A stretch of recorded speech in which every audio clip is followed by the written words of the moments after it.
হব কেমনে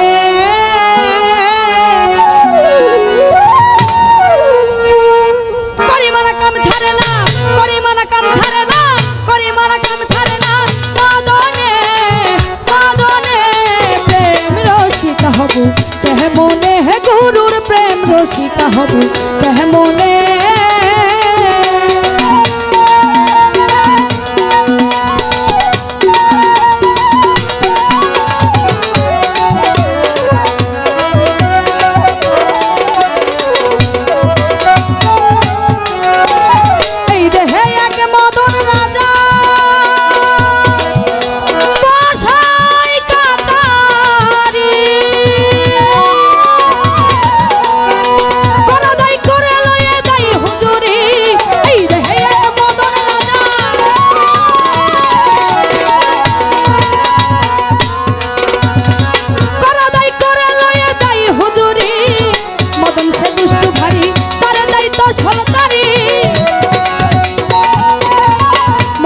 দুষ্টু ভারী তার দায়িত্ব সলদারি করে সে মুন্সিগিরি করে সে মুন্সিগিরি করে সে মুন্সিগিরি গোপনে গোপনে প্রেম রসিকা হব কেমনে হে গুরুর প্রেম রসিকা হব কেমনে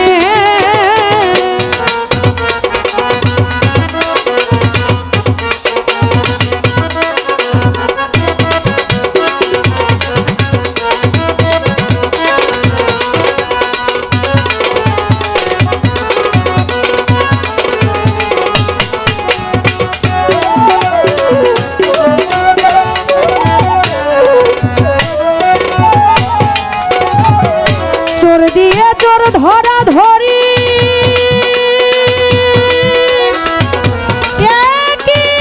কারখানা আমি তো জিজ্ঞেস করি তুমি বলো না তোর দিয়ে তোর ধরা ধরি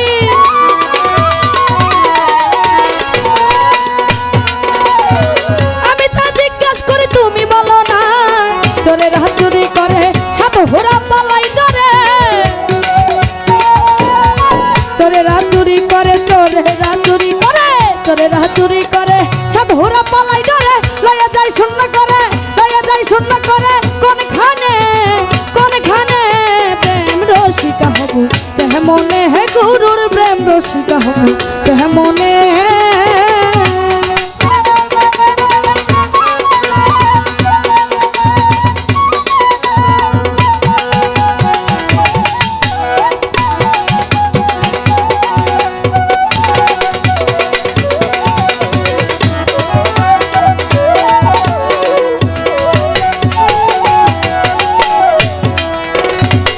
লালন সাইজি বিনয় করে সিরাজ সাহের আমি মারিলে নাচ করি কোন জায়গায় লালন সাইজি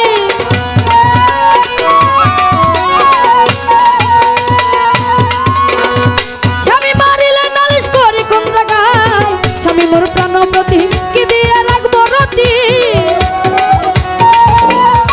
স্বামী মোর প্রাণ প্রতি স্বামী মোর প্রাণ প্রতি স্বামী মোর প্রাণ প্রতি কি দিয়ে রাখবো রতি কেমনে হব সতী কেমনে হব সতী কেমনে হব সতী চরণে চরণে প্রেম রসিকা হব কেমনে গুরুর প্রেম রসিকা হব কেমনে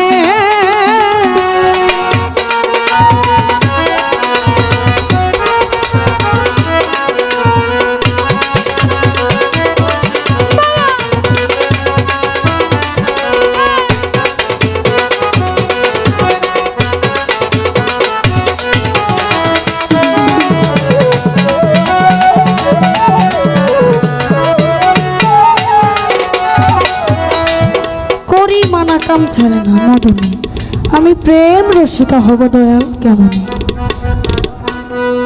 এখানে আমার একটু কথা করি মানা কাম ছাড়ে না মদনে একটা কর্ম আছে বাবা যে কর্ম করলে সে কামের ঘর থেকে আমরা প্রেমিক হতে পারবো সেই কর্মটা কি কোন রাস্তায় গেলে আমরা কামের ঘর ছেড়ে দেব আবার আমার বাবাজান বলেছেন যার ভিতরে আছে আলী তার ভিতরেই আছে অলি। অলি অলির কথা বলেছে। আল্লাহ তাআলা প্রত্যেকের ঘরে একটা করে অলি সন্তান দিয়েছেন। প্রত্যেকের ঘরে একজন অলি সন্তান দিয়েছেন আল্লাহ তাআলা। যে অলি সন্তান আনতে পারে সেই অলি সন্তানের পিতামাতা হতে পারবে। 60 বছর থেকে 12 বছর থেকে 60 বছর পর্যন্ত নারী এবং পুরুষ সম্মিলিত। এই কথাটা জানা প্রয়োজন। জানা শুধু প্রয়োজন না বাবা, জানা দরকার। এটা কোরআনেই আছে। নারী হচ্ছে শস্য ক্ষেত এবং পুরুষ হচ্ছে কৃষক, আবাদকারী। যারা উত্তম সময় দেখে উত্তম ফসল বীজ রোপণ করতে পারবে তারাই কেবল অলি সন্তান ঘরে আনতে পারবে।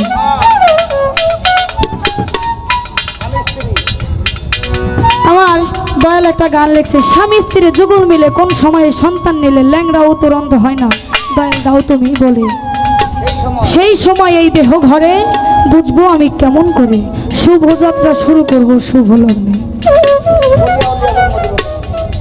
একটা সময় আছে বাবা, সেই সময়টা কখন? যে সময় বীজ রোপণ করলে আমাদের ঘরেও অলিয়া উলিয়া আসা সম্ভব। সেই সময়টা কখন? প্রত্যেকের মা বাবার প্রত্যেকের সন্তানকে নিয়ে ইচ্ছা থাকে, চাহিদা থাকে যে আমার সন্তানকে আমি আর্মি বানাবো, আমার মেয়েকে আমি নার্স বানাবো, ইত্যাদি ইত্যাদি। অনেক চিন্তাধারা থাকে সন্তানদেরকে নিয়ে।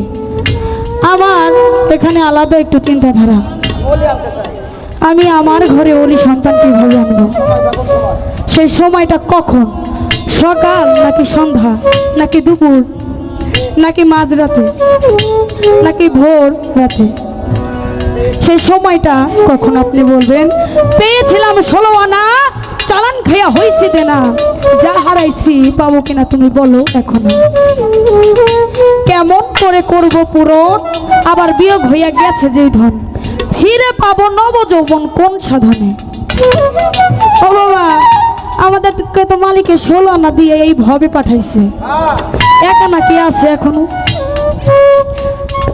ধন হারাইতে হারাইতে এই দেহ হয়ে গেছে অচল, আগের মতো চলতে পারি না, চোখের জ্যোতি কম, মাথার চুল পেকে গেছে, দাঁতগুলো নড়ে গেছে, আমার যে যৌবন শক্তি, সূর্য শক্তি, আমি সেটা হারিয়ে ফেলেছি। ও দয়াল, এই সাধুগুরুর সঙ্গ করতে করতে আমি এই সাধুদের মুখেই শুনেছি এই যে সূর্য শক্তি, যৌবন শক্তি, সেটা আবার পুনরায় ফেরত আনা যায়। সেই কর্মটা কি? আমরা যারা এই যে 60 বছর পার হয়ে গেছি তাদের উপায়টা কি? তাদের জানা দরকার। যদি এরকম হয় তাহলে তারাও একটু চেষ্টা কইরা ফেরত আনতে পারবে। সেই 25 বছরের যৌবন তারা লাভ করতে চায়।